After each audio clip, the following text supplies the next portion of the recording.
Yeah, that's a big cod, baby, right there. You're just gonna fillet this sucker right off the bone. Hey, good evening, everybody. Welcome to Fish Out Northwest, waiting on Tommy Donlin. This is what you call a bait stop.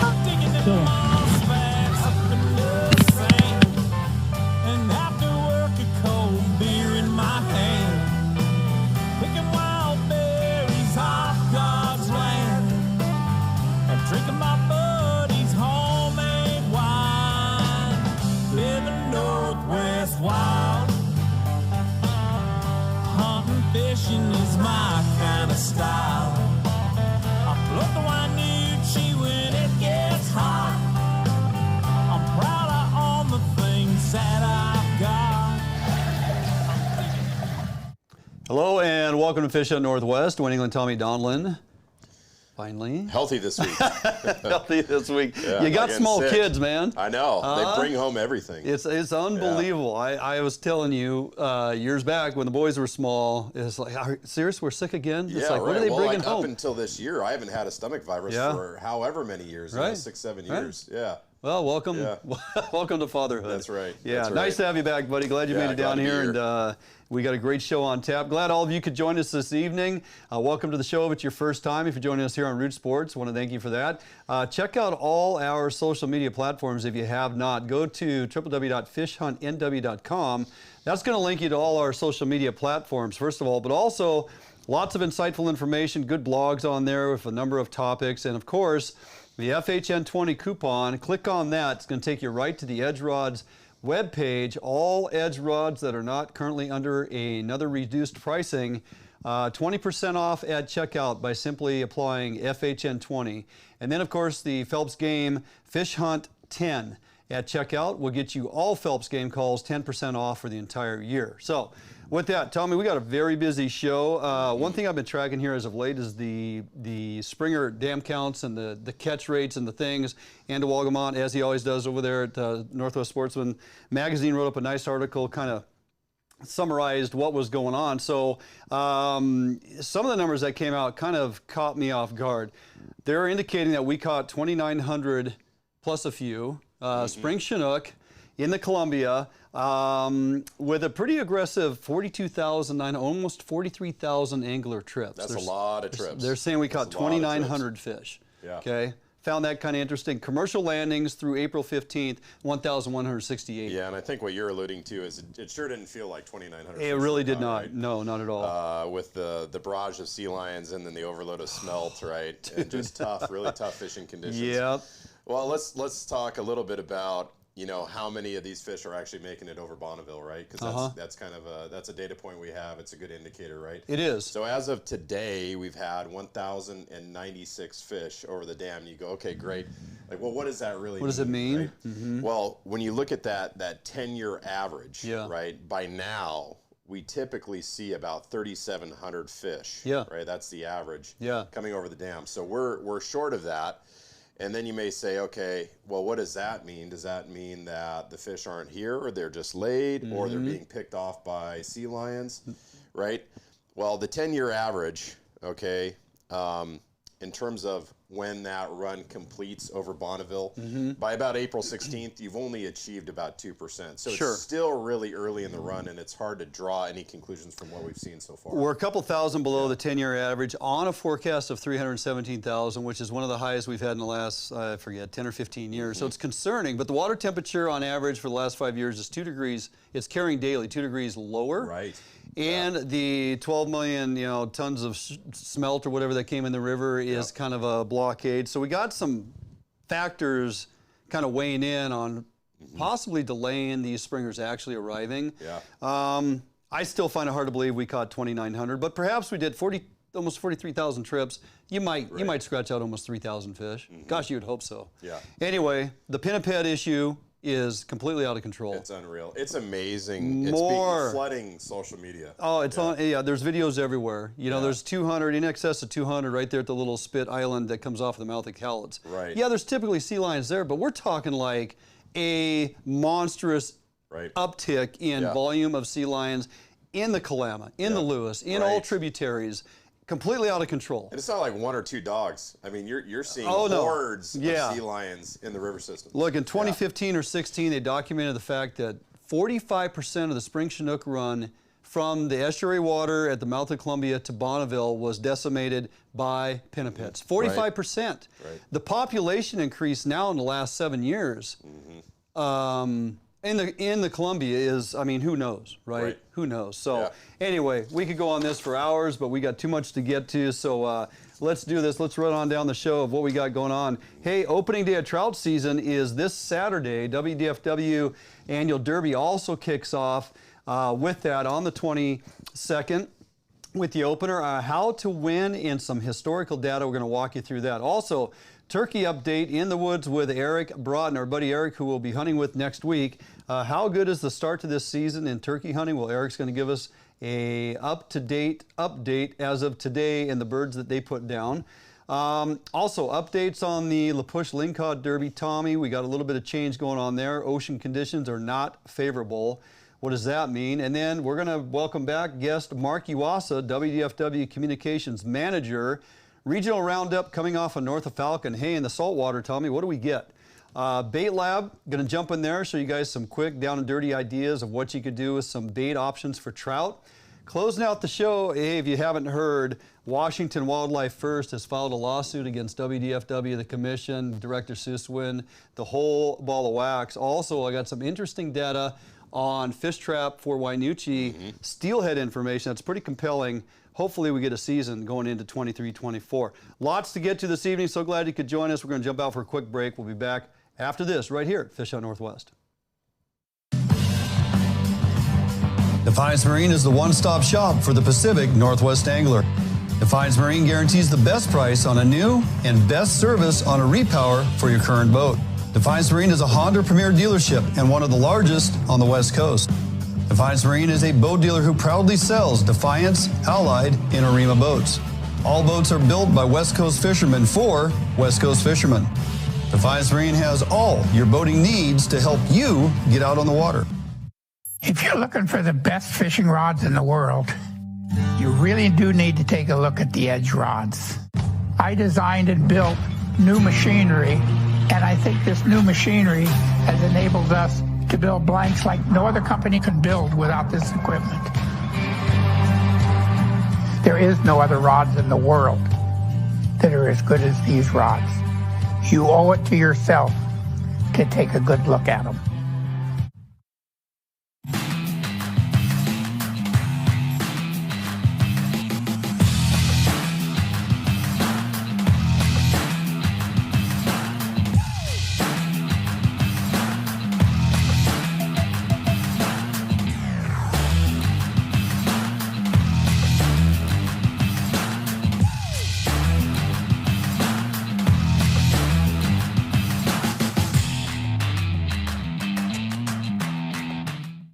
For more than 90 years, you've entrusted one brand to guide you towards living the lifestyle you've always dreamed of.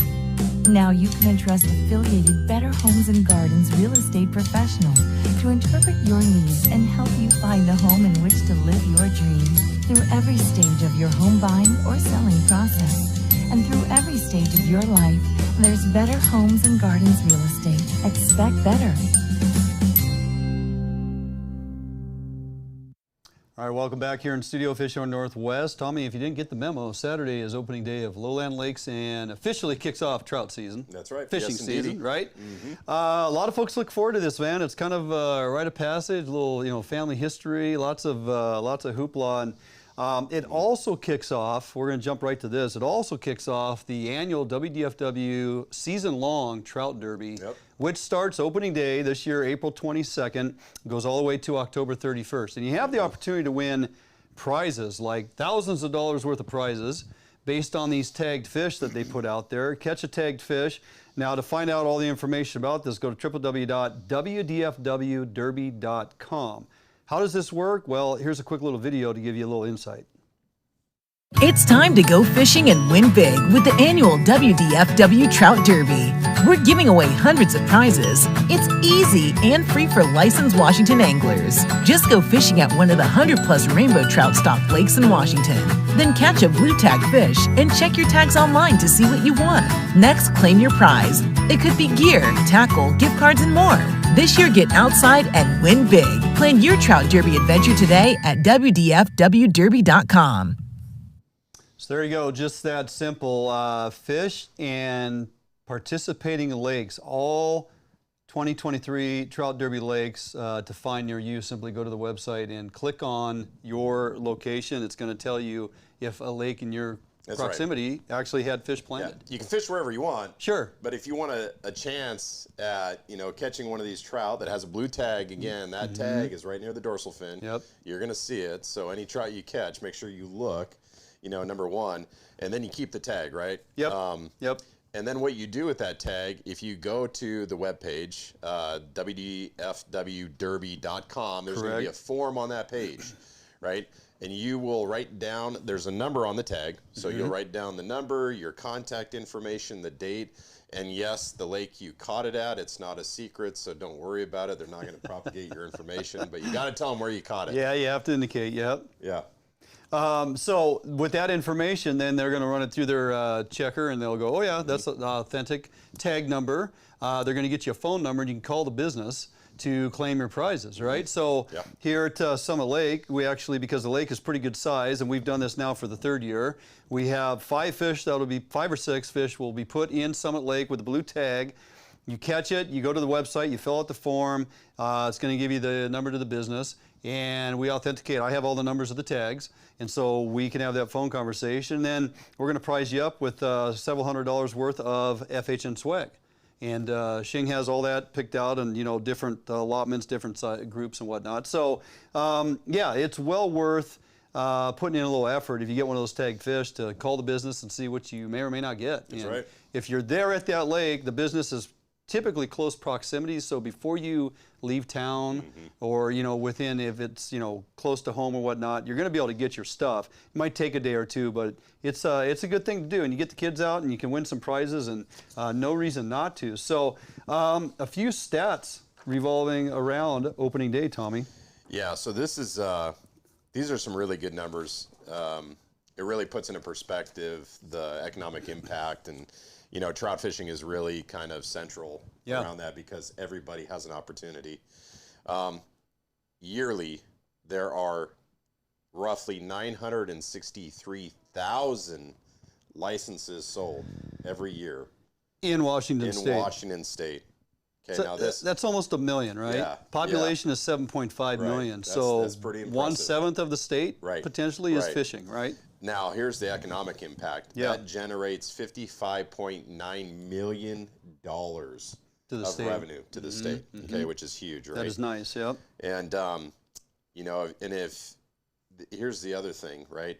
On opening day of trout, which is probably the most fished opener that we have in the state, Yeah, you get anywhere from 300,000 to 350,000 participants just fishing that opener. Yeah. I mean, that's a huge influx of folks hitting the water, putting boats on trailers and getting out there and, giving it a go. So for a lot of us growing up in the Northwest and Washington State and whatnot, that trout opener is synonymous with us catching our first fish.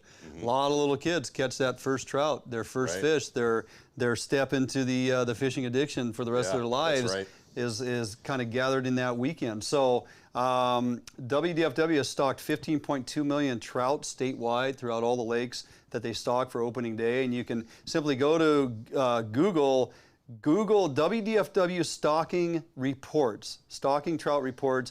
You're going to find if lakes near you have been stocked, and it actually gives you the dates when they're stocked, and how many fish they put in, actually even what size of fish. If you got some jumbo fish going in, it's going to tell you at the webpage. So lots of information there at WDFW. Go to fish stocking reports. You're going to get all that stuff. Looking forward to opening day. Get the kids out. Have a great time. All right, we're going to jump out for a quick break. When we come back, our buddy Eric Braaten from the Turkey Woods with updates of what was going on today and an update on how the season has started off. Don't go anywhere. Be back right after this, right here, Fish on Northwest. Allied, the new leader in heavy gauge aluminum boats. Allied boats have standard reverse chine and lifting rakes to help you plane faster and run at lower RPMs. Allied Boats have several models to choose from, ranging from a 19-foot Mustang all the way up to a 32-foot Liberator. So regardless of what type of heavy gauge aluminum boats you are looking for, Allied Boats will have it for you. Contact Allied Boats today to learn more about these incredible fishing machines.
All right, welcome back here at Fishing Northwest, New England.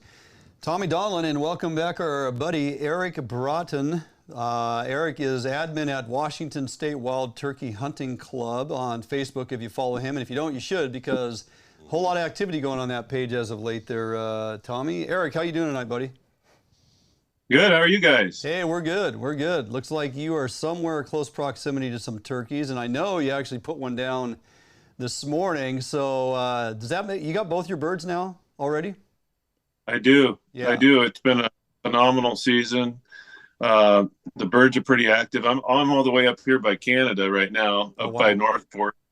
A lot of these birds are still in. They're just starting to break up in their flocks, but I was in Lincoln County on opener and got lucky and got one on opening day and opening morning and got a nice tom. So, and then had my son come up, Logan, and I called in 2 birds for him the last 2 days, and then I got one this morning. So we got 4 birds with the 410, and Perfect. Yeah, it's awesome. It's couldn't ask for any better. That's pretty hard to beat. I've gotten some reports already that it sounds like there's quite a few birds up in the northeast part of the state. Can you validate that report, Eric? What are you seeing, and are you seeing lots of toms out there too? Yeah, it's true. There's a lot of birds on public and private. That way, I took a guy out about an hour before this broadcast, and we got one up here on some DNR. Huh. His first tom. So I mean, it was actually a really fun hunt. But the birds are just breaking up here. So you're seeing a tom with like 6 hens. So those big winter flocks are just starting to break up down in Lincoln County and down the south part of the state. The birds are broken up even more. We're starting to see some single hens in the afternoons, which means they're starting to possibly lay. So those afternoon hunts are going to be pretty key on trying to get on those toms. But up here, it's a little bit slower. Winter's just starting to get out of here. There's still snow up in the mountains, so the turkeys are still lower, but they're breaking up, and lots of gobbling. Been on, I don't know how many turkey hunts, in the last 3 days, but it's just been a lot of fun. Huh. So it's relatively early. We're the first week of the general opener. It sounds like quite a bit of bird activity. As you said, they're breaking out from their flocks. You got the toms strutting around and corralling their hens. So let's talk a little bit about early season calling. Eric, do hunters still need to be cognizant of, they can in fact overcall still at this point if they're too aggressive, or how are the birds responding from what you've seen this first week as you've been out there? Yeah, so early in the season you have lots of toms, right? That pecking order. Yeah. So the dominant toms have the hens, And when you're calling, I like to be a little aggressive because there's a lot of these satellite toms that, you know, aren't as dominant. Like they're kind of like the raghorn bull, right? They're going to come in and try to get those hens. And so those are the ones you're going to kill. So a lot of these birds in this first 2 weeks are 2-year-old birds that aren't dominant enough to hold the hens down. And those are the ones that the guys are getting. So, you know, it's a lot of fun to see that. They're pretty aggressive. So a lot of aggressive yelps, a lot of cutting, a lot of, you know, excitement is what I like to do this early. And then once they start getting, you know, sitting on the nest here later in the season, it's a little bit more subtle type stuff, more afternoon hunting. You can get more aggressive, but yeah, hit the calls. Yeah. So what do you like better, Eric? Do you like it when they're in these, you know, kind of their winter flocks? You know, they're big. There's maybe 100 turkeys, or do you like it once they've broken it up and then you can kind of, you know, you're not trying to hunt one bird out of 200. You're trying to hunt 1 out of 7 or 1 out of 8. Talk a little bit about that, and maybe is there a difference in the calling between those two setups? Yeah, so your big winter flocks, you have so many eyeballs, and so, you know, a lot of those types of setups, you're going to want to be where they like to congregate and try to put a lot of decoys out, maybe a blind, kind of like the youth season this year.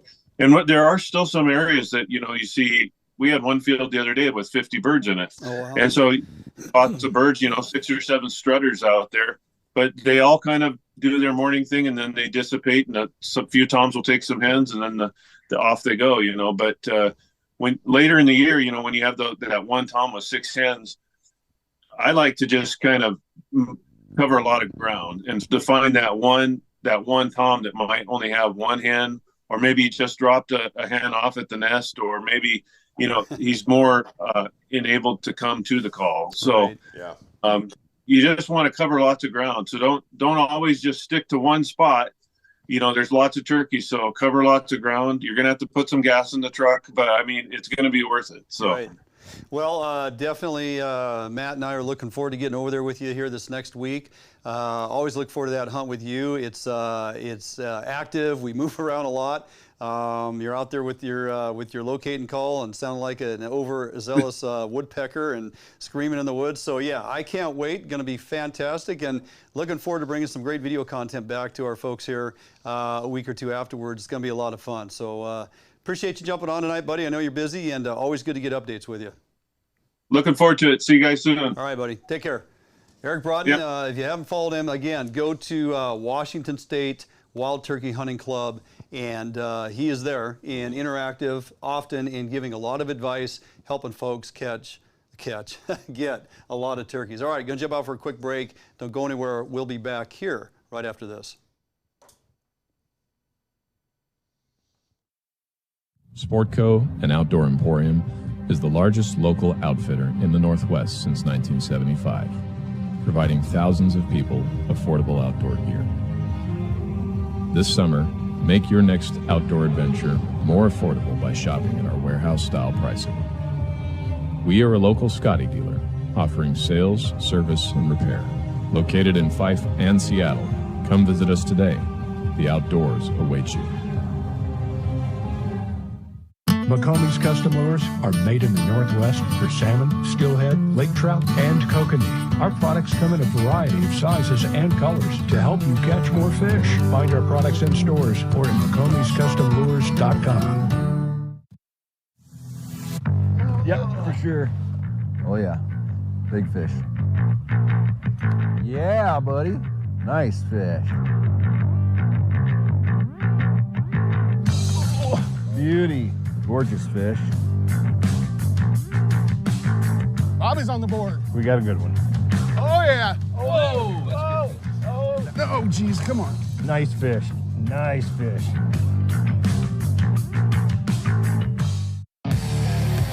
We're going to show you how to make fishing reels.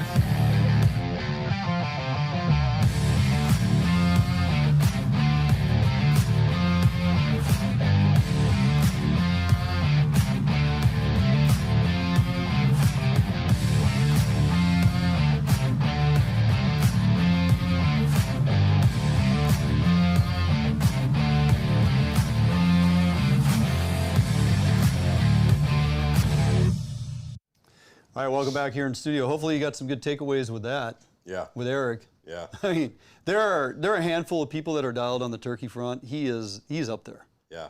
It's a lot of like reading the situation. Yeah. And then not getting stuck in one spot, right? You can't just, expect to do the same thing day after day after day, and then a miracle's going to happen, It's right? it's like fishing. Those that are complacent, right? Not willing to change and have a plan to keep moving and just, make something happen. What do you always say? Hope is not a plan. Hope is not a plan. Hope That's is not right. a plan. So looking forward to doing that over there with him. I refer to him now as the Turkey Whisperer. He doesn't really like that title, so I didn't refer to him as that this evening, but he is and will forever be the Turkey Whisperer. Hey, Tom, we need to make folks well aware that the Samish hatchery still needs folks to help out with the mass clipping. Couple options. You can volunteer. Contact the Samish hatchery. Numbers on the screen there, 360-724-3131 if you're available and willing to put in some time. Or if you're looking for part-time seasonal work, you can contact Kelly Services at www.mykelly.com and actually get signed on as an employee, seasonal, different shifts that you can get attached to, clipping fish, moving fish, begin basically doing somewhat like, hatchery work and helping, because let's face it, we actually have throughout the state, as the clipping trailers move from facility to facility, these fish have to be clipped or else they end up dumping some of them in lakes. Right. Because you cannot release these anadromous fish into our waterways if they're not clipped, because there's no way to discern if they're truly clipped or not. So correct. I want to make sure people are aware of that. Also, unfortunately, due to ocean conditions, as you would know, out of La Push this weekend, does not look conducive to fishing. It doesn't. They're calling for a south wind, and while it's, I'll say only with quotations at 10 to 20, anytime you get the south wind coming, and it's even a little bit southeast, you're going to be directly opposing your swell direction. Right? So it's going to be a washing machine. Going to be problematic. So they went ahead, the Mission Outdoors of the Lingcod La Push Lingcod Derby that we have been tied in and sponsoring with Mission Outdoors on the Veterans Lingcod Derby out there at La Push is postponed, basically canceled for this Saturday. Which, okay, so everybody just needs to go fishing and catch halibut and lingcod bait anyway. So let's just audible and go do that. But it is postponed. Sounds like the date we're moving it to is June 3rd. Weather should be much more conducive. Oh yeah, for sure. Don't you think by then? It just gets better and better. Yeah. April's better than March, May's better than April. And by June, June's better than May. So for those of you that wanted to and had confliction with the fact it was opening day of trout season, now we're moving it to June 3rd, and so we may see a higher participation level. Yep. I mean, who knows? And plenty of time to catch that lingcod and halibut bait. Absolutely. Yep. Stock the freezer up with the fine rainbows provided by the state of Washington. Of course, kokanee that are 11 inches and under, as I... 11 and under? I thought it was 20 and under. No, 11 and under. No? That's what I told the folks last night at the seminar. Okay. PSA's kokanee seminar. Halibut bait is 11 inches and under. The bigger the better. Gonna do it for us. First half of the show here. If you're joining us on Root Sports, appreciate it. We're gonna jump out for a quick break. Second half of the show coming up right after this.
Allied, the new leader in heavy gauge aluminum boats. Allied boats have standard reverse chine and lifting rakes to help you plane faster and run at lower RPMs. Allied boats have several models to choose from, ranging from a 19-foot Mustang all the way up to a 32-foot Liberator.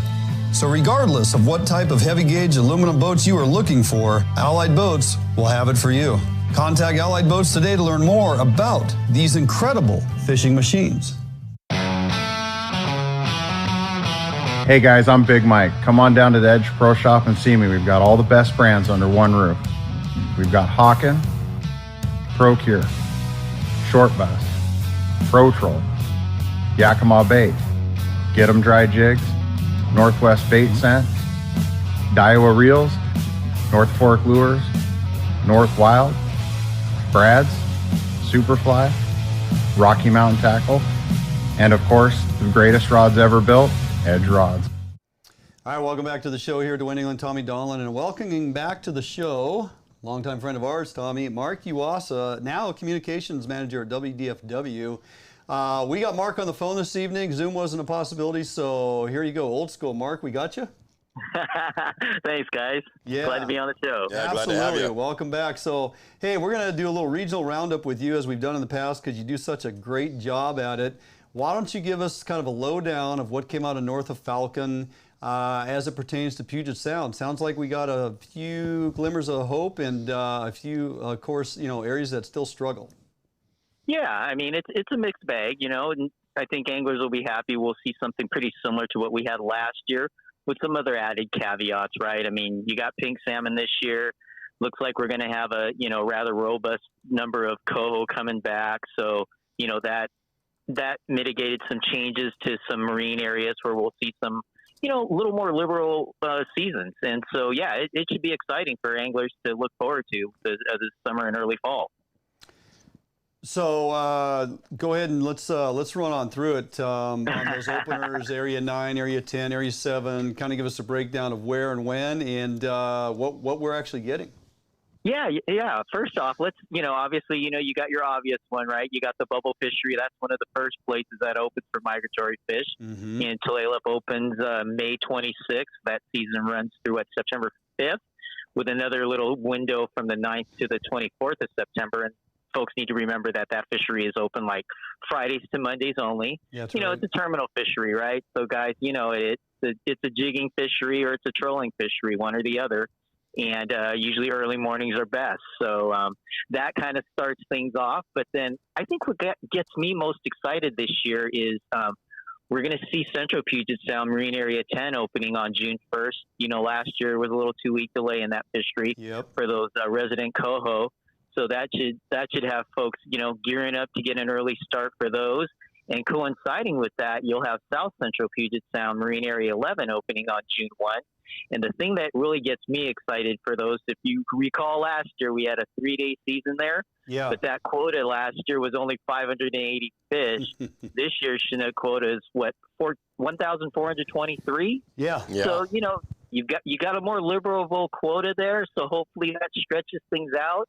Those are kind of the first places to kind of look at for fishing. And I think it's just the beginning of what you'll see in June. Later on in June, obviously you got the coastal places opening up as well. So, June kind of is that marker to, hey, get out on the water, get your boat going and get out there and catch some fish. Mm-hmm. Heck yeah.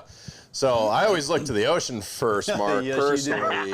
But yeah, we know you, Tommy.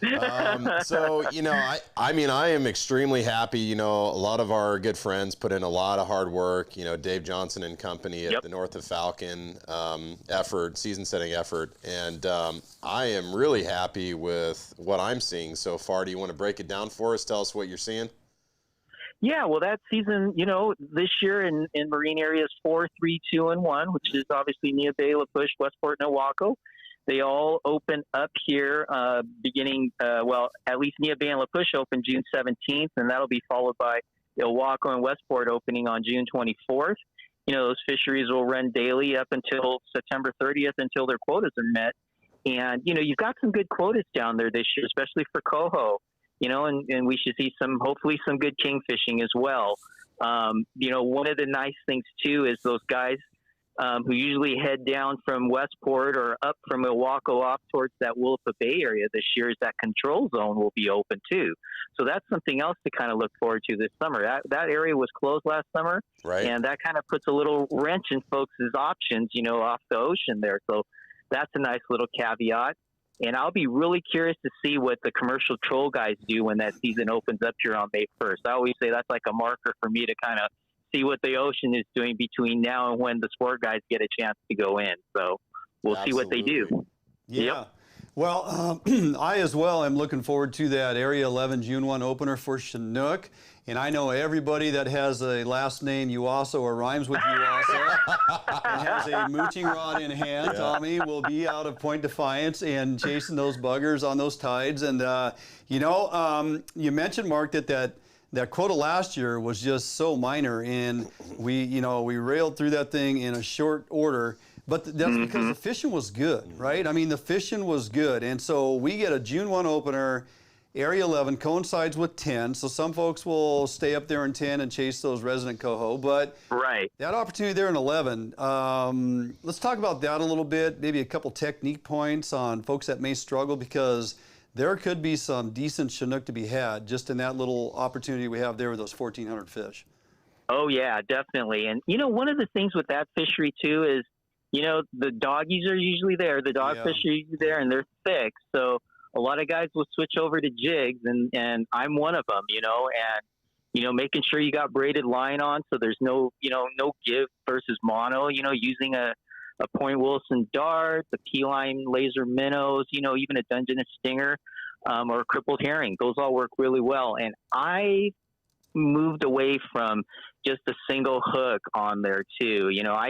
I've now learned how to feed a mooching leader through there and putting bumpers on each side of that jig so that those tandem hooks spin freely down below it. Right. And that seems to be really effective on those fish. You kind of separate the fight from the jig itself once those salmon are hooked. That's right. And it could be lights out. And I think that's a good tip for folks, And another thing I do have to say is, it's funny, on that opener last year, we zipped right past those guys in 11 because we heard 13 was good. Yeah. And, Gibson and those places are some other places not to overlook. Right. So, if that fishery shuts down early, head south, too, for some other options. That's a good tip, Mark. Have you ever tried an assist hook on your jigs, like one up top and then one down below? What's that? I'm sorry, what was that again? Have you ever tried using an assist hook on your jig? So you put one at the top of the jig near the eye and then one towards the tail end? No, I've never done that. But, usually what I do is I just shorten up those two tandems on the bottom, and that's how I usually fish them. So, no, maybe I have to try that out one of these days. Yeah. Tuna method. Tuna. No, I like that method, too, because, when you hook a fish, right, and you're solid tied to the jig and then the hook and then the fish. Yeah.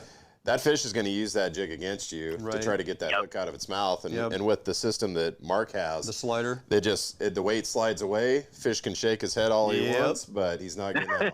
This is true. Hook up to land ratio goes up exponentially. Yep. I've talked to a number of folks starting to run that slider rig and variations of that, and they seem to be a lot more successful in getting fish in the boat. Right, exactly. Well, I know we've been stuck on June. You want to talk about July and August real quick? Yeah, let's get moving. You bet. We could write a book on this, right? Yes.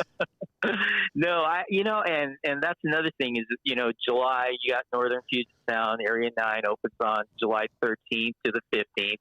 And I know those are just, those 3-day openers similar to last year. And the quota's a little bit down. I think it's 4,300 this year versus 47 last year, and it was even bigger in 2020. But, I think here again, look ahead towards August, too, is that, it'll reopen on August 1st through the 17th, and then it goes non-select from September 18th to the 31st, which I think, those Everett Coho Derby guys are just going to have a ball because they're going to be able to keep any coho up there, and that's a first. So, I think that's exciting, and then you got 10, right?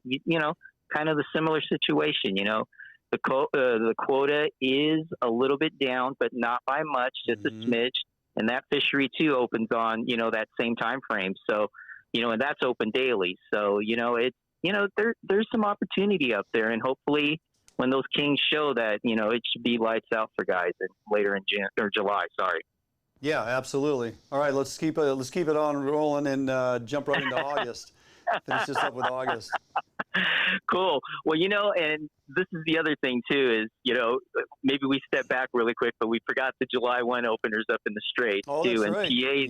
PA's got that big quota this year, right? They have 7,258 in their quota. That's up from 6,050 last year. Yeah. And people tend to just zip right by there and think CQ's it. And I love CQ, but that Eastern Strait, 1st of July too can be bonkers, and folks should keep an eye on that one.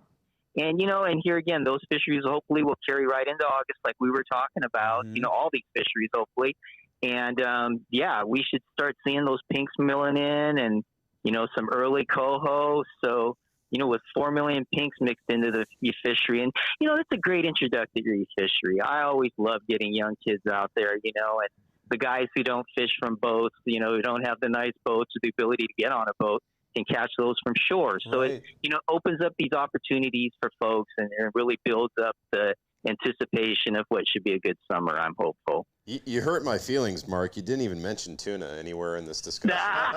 We're talking so hurt by that. Like I said, right?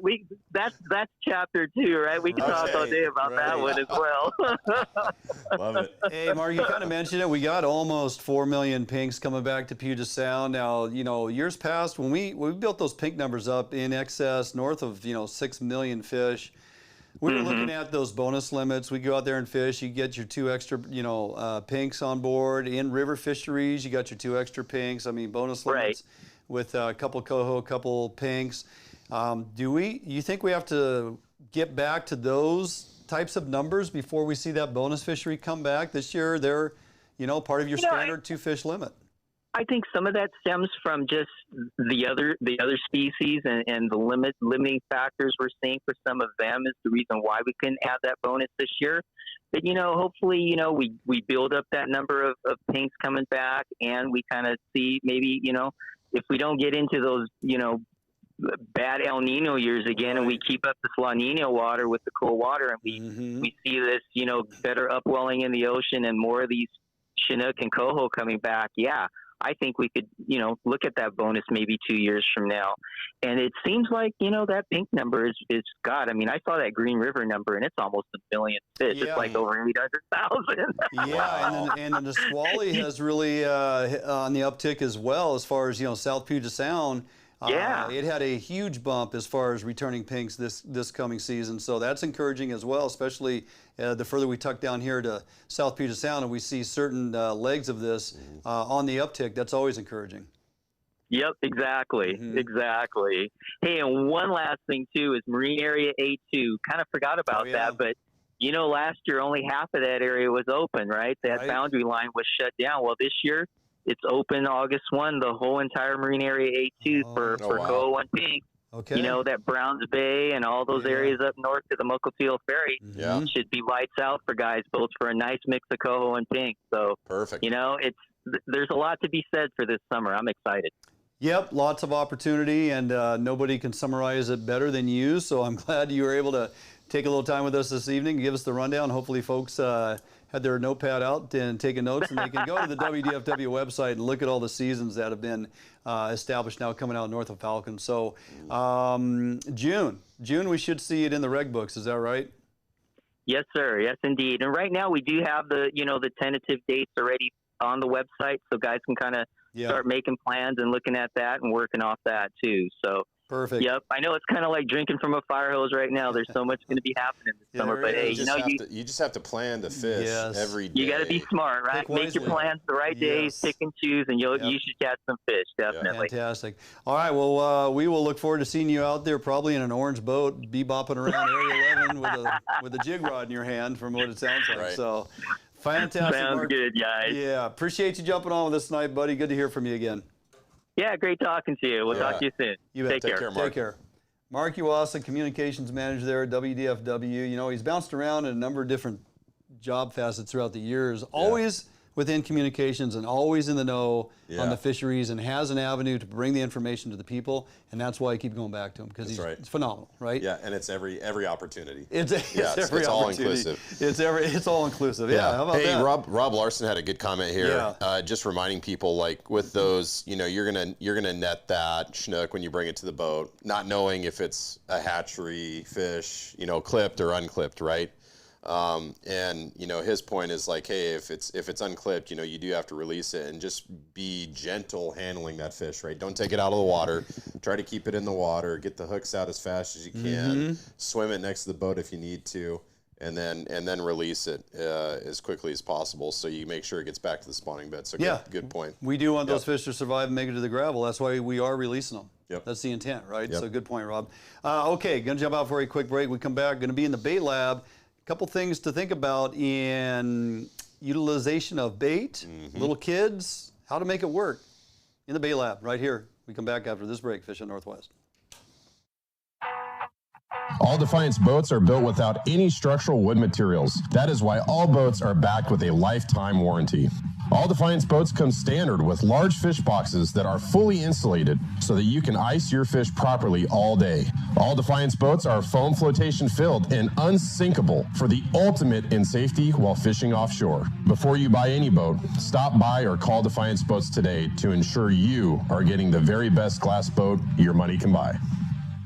If you're looking for the best fishing rods in the world, you really do need to take a look at the Edge rods. I designed and built new machinery, and I think this new machinery has enabled us to build blanks like no other company could build without this equipment. There is no other rods in the world that are as good as these rods. You owe it to yourself to take a good look at them. New days, new beginnings, new friends, new loves, new dreams, new goals, new scenery, new job.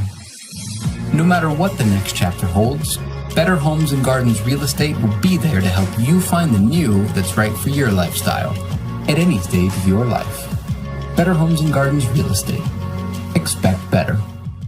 All right, welcome back, Fishing Northwest. We're here in the Bait Lab. Bait Lab brought to you by Sportco and Outdoor Emporium. Pretty much everything you see here can be purchased at those locations. So, hey, it's opening day of trout season coming up this Saturday, the 22nd. Utilizing bait for trout and getting, kids out fishing, even small kids, it's a great way to get a lot of catch in your return as far as, trout like bait. Yeah, casting spinners and stuff works. There's all kinds of techniques and methods we can deploy. But fishing floating bait off the bottom, like Potsky's fire bait, suspended up off the bottom, it's almost a no-brainer, especially for our lakes that are freshly stocked with aggressive trout.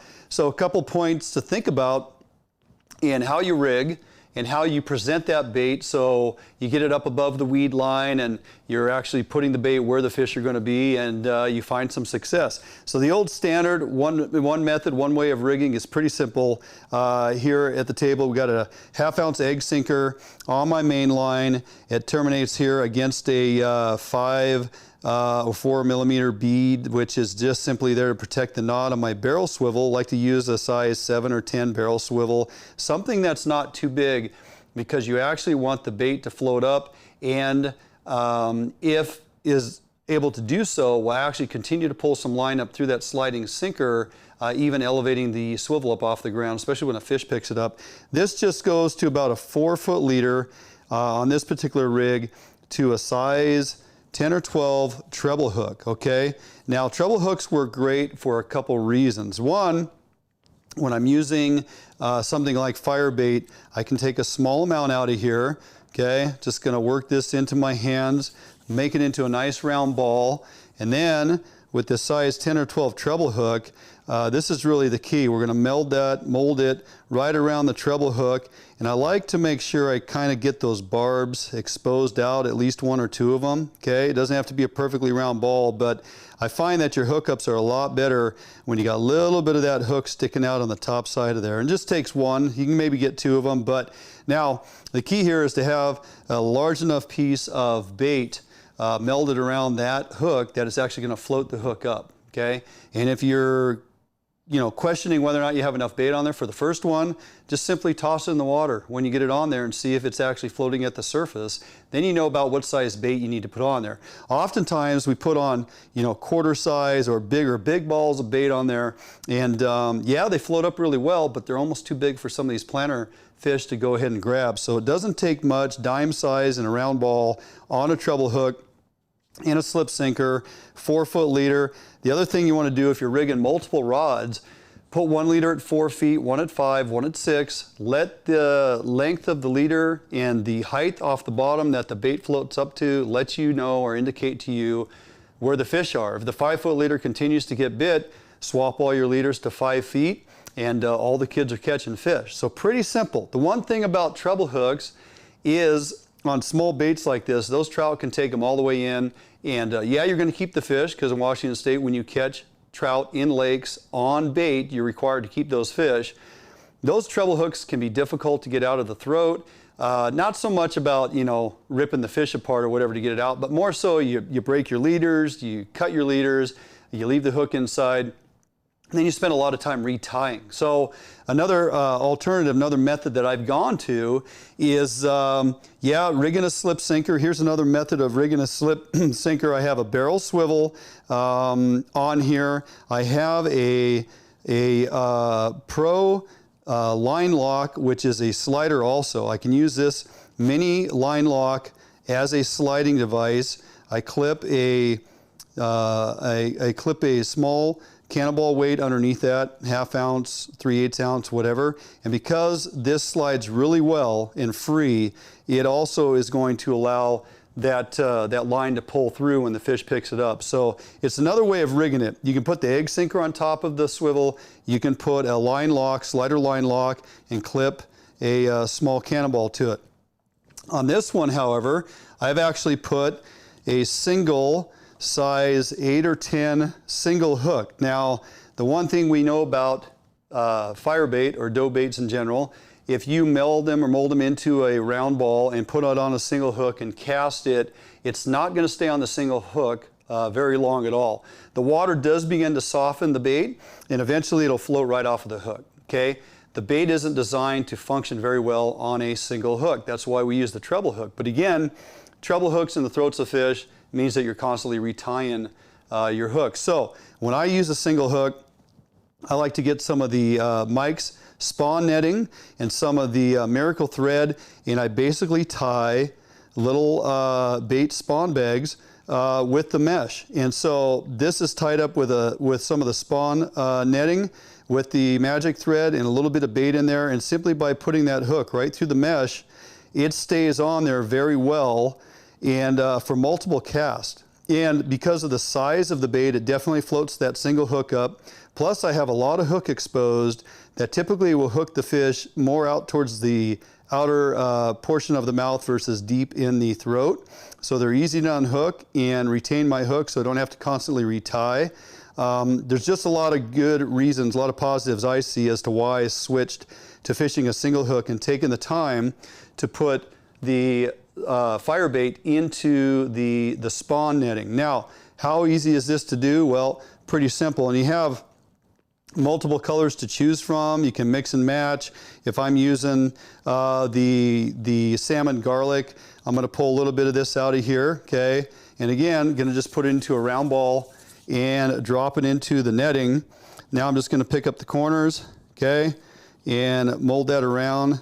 Give this a couple spins to secure it at the top.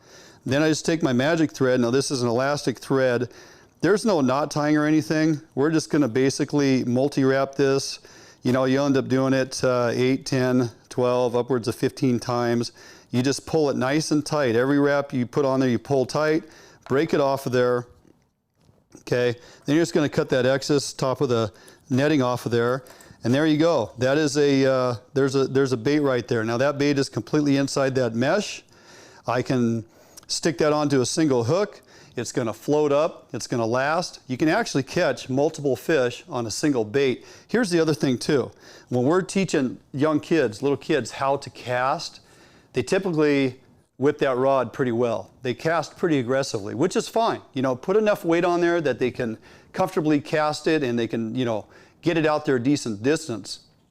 The problem with floating baits or dough baits historically is once they get wet and you try to cast multiple times, especially when kids are casting pretty aggressively, the bait's going to fly off. So by putting it in the mesh on a single hook, they can cast and cast and cast, and that bait pretty much stays on there multiple times.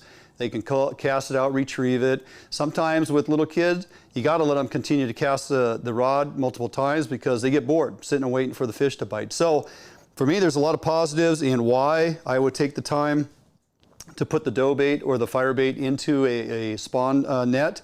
The other thing you can do, I can do this at home.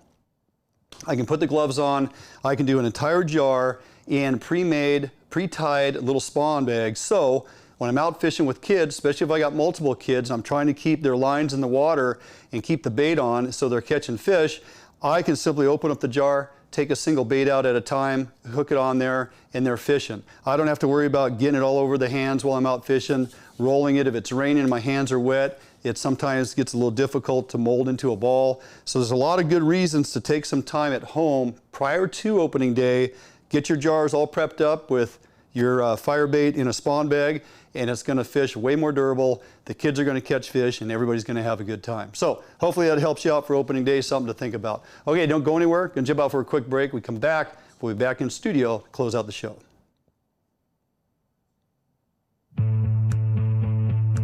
A Northwest favorite for almost 40 years, Arima boats are manufactured with pride in Bremerton, Washington. All Arima boats are built without any structural wood materials. That is why Arima boats are backed with a lifetime warranty.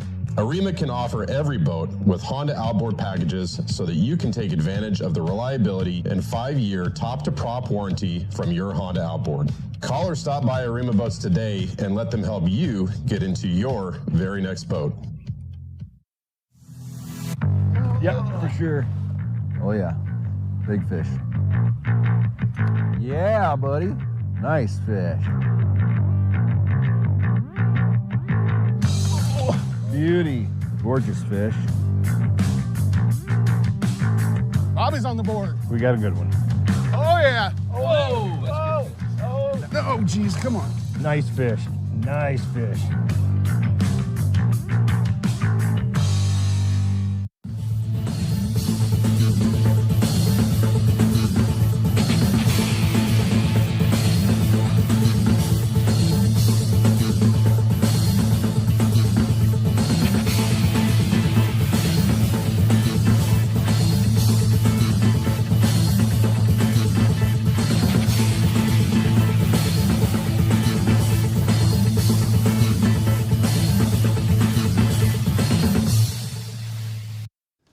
All right, welcome back here in studios. We finalize a few topics here tonight, Tommy. Hopefully a few folks could utilize that information there. It's pretty straightforward, pretty simple, but I'm telling you, you don't have to mess around with doing that bait constantly while you're out fishing. You're all right. You're more efficient. Yeah, set up to go. It's just, it's a game changer. So, all right, couple things. Got a few emails going around this week, Tommy. Email chain. Gabe Miller down at Sportco and a handful of others jumped on board, and we were conversing back and forth, so to speak. Washington Wildlife First. Remember that group? Right. We had Brian Lynn on in December talking about Washington Wildlife First and what their mission is, what their mantra is, and who they're funded by, and other agencies that they're connected to, and really how they're trying to change the way WDFW conducts business, right? So, they have filed a lawsuit against WDFW, Director Suing, Lisa Wood, who is the SEPA coordinator, okay, and then all 9 commissioners. Yeah. They just wrote them all in there. Wildlife First hereby files a petition to challenge the March 17th, 2023 decision by the Fish and Wildlife Commission, where they made a decision and authorized to spend $1 million to purchase the land as part of the movement forward of the project on the Deschutes River Hatchery. So this is the land acquisition that's going to be utilized for the development of the hatchery, right? And they're challenging on this land purchase. They're saying the department did not conduct an analysis of potential adverse environmental factors, basically the SEPA process. Thereby, that's why Lisa Wood is also named in the lawsuit. So Not only are they going after us on the game management front of things. Yep. Now here we are, they're dipping their hand into the lawsuit realm of going after our fish and our hatcheries for sure. And so you would think like, well, why are they doing this, right? Because it seems like a good thing. We're putting in a hatchery. Why would they be trying to prevent that, right? Well, you know, for those that remember, we had Brian Lynn on from the Sportsman's Alliance, right? Yep. Talking about this group, Washington Wildlife First, and really kind of explaining to us what the intent of this organization is. And just very plainly put, they want to take a conservation model, right? Which is, hey, I want to make sure there's ample numbers of elk and deer and bear, right? And cougars, right? And make sure that everybody's got an equitable playing field in the state of Washington from a wildlife perspective. Right. And to be able to hunt and fish, right, as well as part of that. They want to take that model that most Western states have used for eons, and they want to turn it into a preservation model, which is, well, we're not going to manage the wildlife at all. It is what it is. If the wolves take over, the wolves take over. The wildlife is not there as for any other reason just to exist, and however it does that on its own, that's fine. That's the preservation model. Yeah, you're basically pretending like we're not here. Right. And just let the animals do what they do. The problem is we are here. Right. We've been established for a very long time. Yep. We've disrupted their normal day-to-day practices and ways of going about living. They've had to adjust and adapt. We've forced them into smaller geographical locations whereby you increase predator-prey activity just by default. I mean, you put a bunch of humans in a closed room, things are going to happen. Right? I mean, you can only tolerate certain things for so long. So we have changed the landscape. We have an imprint. We have an impact. And for them to think that, oh, we just need to leave them alone and let nature do their thing. Ironically enough, there's a handful of commissioners on our current Fish and Wildlife Commission who kind of also spew out that garbage. That's right. So I found it kind of ironic that they're actually suing the commission as well. Right. But they're suing the commission on differences and they think they didn't follow through with the SEPA. How important is this hatchery as part of the expansion plan moving forward? A lot of this information came out of the Orca Task Force, if we recall, right?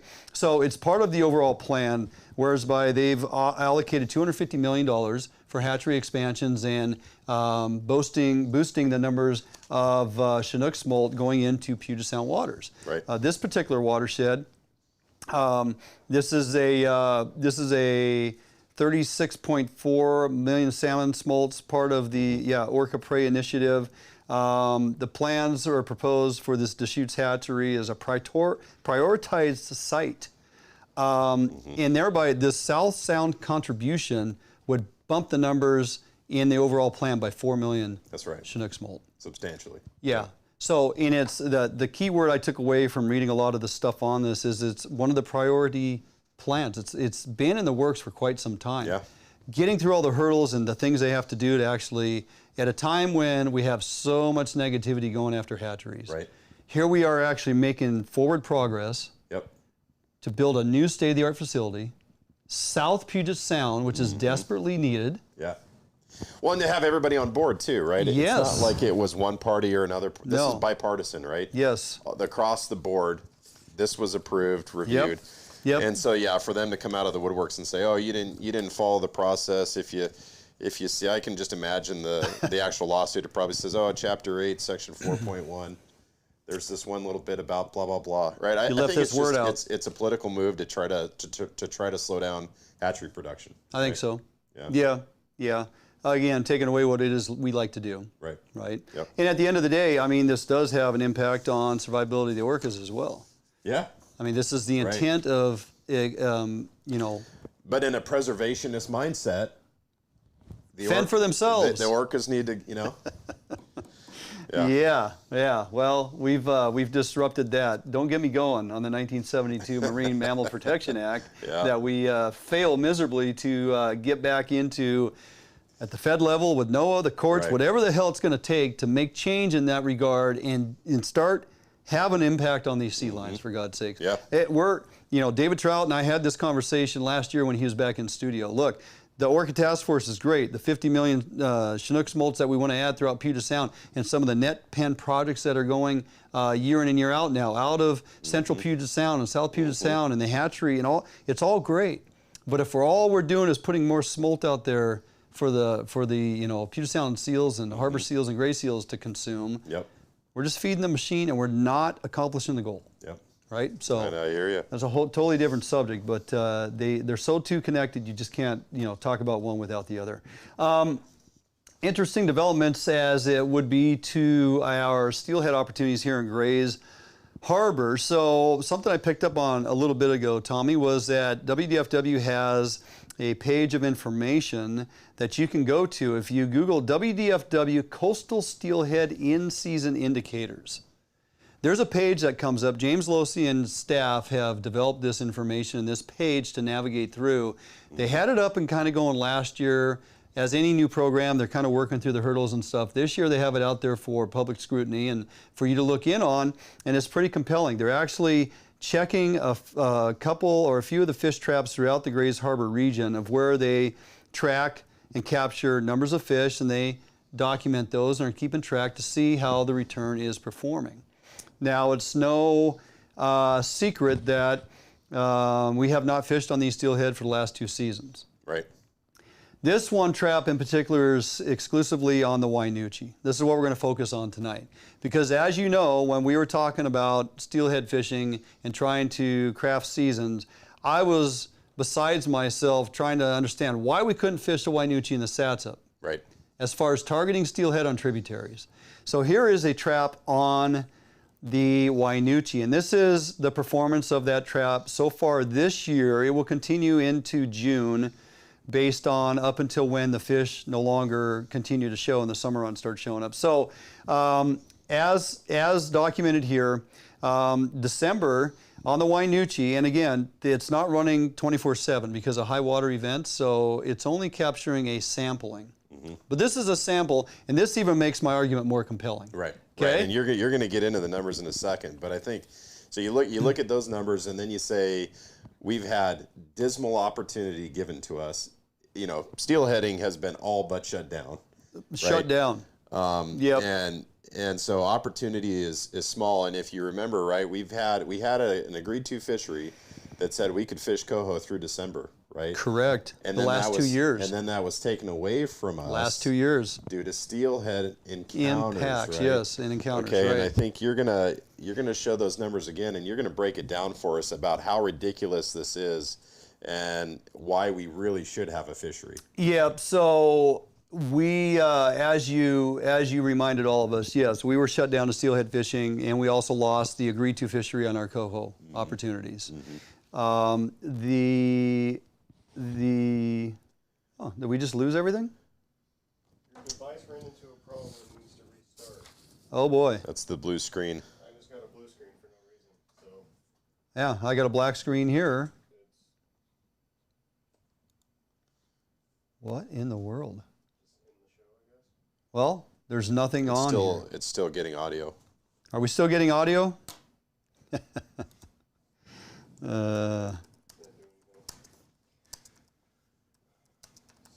Yeah, Jeff says we still have audio. Oh, you still have audio? Yeah. We can still hear you. Okay. Well, let's just talk through it. We're just going to talk through it then. This is interesting. Our screen blacked out. No problem. So what I find interesting, Tommy, is if we look at December and January as a sampling, okay, as a sampling, there you have 25, 26 fish, wild fish in the trap for the month of December and January, okay?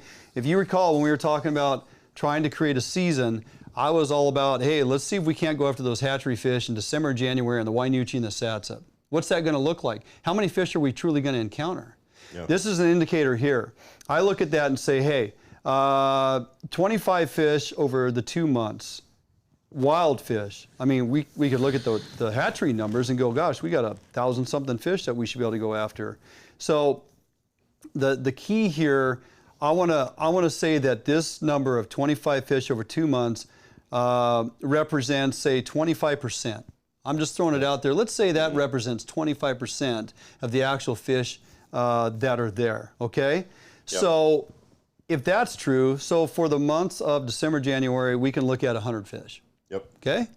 Let's be real lucrative in our efforts, in our abilities as recreational anglers. Let's say we catch 50 of those fish. Right. So we have a 2-month span. We're targeting coho in December. Right. And steelhead. We're targeting steelhead in January. And we have 100 fish that are getting passed through the river, and we've caught 50 of them because we're that good. Wild fish. Wild fish. We've encountered and captured and released 50 wild fish. Yeah. Now, the 10% mortality rate that's associated to our handlings of fish, that means we're going to kill 5 wild fish in the Wainuchi over the months of December, January. Now look, other studies have indicated and other programs have indicated it's less than 2%, less than 3%. Right. We actually have a system here in Washington State that they utilize a 3% mortality rate. So let's land at a soft 5. Let's just say 5, yeah. Let's just split the difference. Right. 5%, right? So out of those 5 fish out of those 50 fish that we've handled, we have a 5% mortality rate. Means we're going to kill 2.5 fish. Yeah. 2 months of fishing, removing hatchery steelhead out of the Wainuchi, we might accidentally kill 2.5. Right. Okay? Yep. And so, with that information, that's, and even, I mean, you were very conservative in your numbers, right? I think so. So no matter how you slice it, you are going to have a very minimal impact. Again, focusing in on December and January, right? Yeah. Because that is really the very early part of that wild run. But at the same time, you look at your hatchery fish numbers, and you're pushing up over 600, right, from the trap. Now, multiply that by however many are actually in the system. And so there's definitely an opportunity here to fish December and January without impacting the wild run, I think, that's your point. And so, and then the question going forward is, well, okay, so we have this data now. Are we going to continue to just make assumptions about, the data? Or are we actually going to use the data that we're seeing to give an opportunity to the recreational folks? And then, I think when we talked about this probably almost a year ago now, the reason was that we couldn't have an opportunity was, well, we don't have the funds. We don't have the people. We don't have boots on the ground to actually check the boats, to check anglers, to see, how much fish they were actually catching. I mean, in my mind, this is all the data that you need. You've got real data right here, right? So are we going to use it, or are we going to continue to make other assumptions? So it's a sampling, obviously, right? And my numbers are the numbers I put to that sampling model just to kind of extrapolate that out and see what kind of picture it paints. And is it factual? Is it just all hype? James Losey called me and we had a great discussion. I appreciated him reaching out and letting me know that this was being updated weekly and some indicators that they're keying in on. And, in his words, hey, if it all factors out in the models and we can recognize our impacts are going to be this extremely low, then by all means, if we have agreed to fisheries for coho, and we can look at the timing of these runs, of which they kind of had indicators before because they had those graphs that intersected.